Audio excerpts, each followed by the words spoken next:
kaya ako merong meeting sa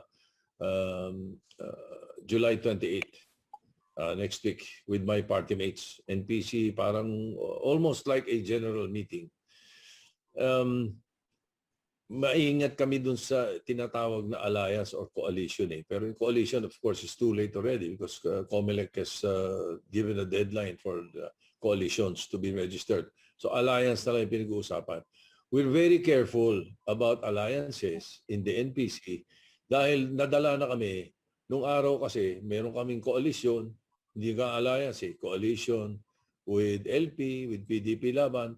Pagkatapos ng mga kandidato namin na incumbent, pinapalabanan nila.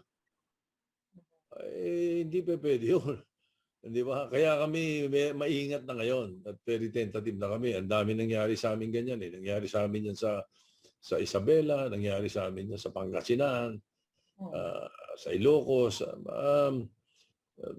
Sa Tarlac lang wala kami problema gano'n eh. Pero may mga, in Luzon, may mga gano'n kami problema. Even in the South. Even in the South.